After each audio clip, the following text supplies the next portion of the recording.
Dans ce hameau de la commune de Vaulry, Christian Brugeron nous conduit près du four à arsenic de l'ancienne mine d'Étain qui se trouve à côté de chez lui. Sur son terrain, on aurait relevé jusqu'à 1200 mg d'arsenic par kilo de terre. La Haute Autorité de Santé recommande de prendre des précautions quand la teneur dépasse 25 mg. En tout, 10 à 18 maisons seraient concernées. Ils nous ont interdit de faire jouer les petits sur le sol et ils nous ont interdit d'avoir un potager pleine terre. Donc on est obligé d'avoir des bacs, etc. Donc la conséquence, c'est qu'on ne peut rien planter parce que c'est interdit pour des raisons sanitaires. Le Limousin est l'une des régions françaises où l'on trouve le plus d'arsenic dans la nature. Il n'est pas dangereux quand il est emprisonné dans la terre ou la roche. Il devient un problème quand il est libéré par l'activité humaine. Or, les analyses qui ont été réalisées sur ces terrains ne discriminent pas arsenic captif et libéré.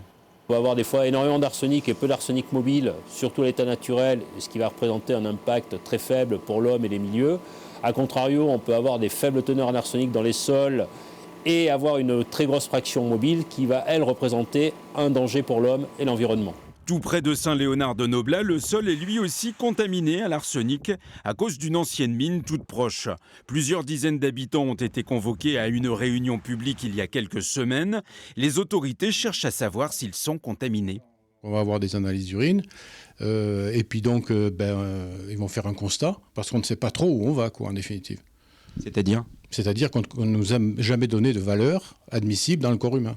Pour éviter tout problème de santé, il faut éviter de dépasser 10 microgrammes d'arsenic par litre d'urine.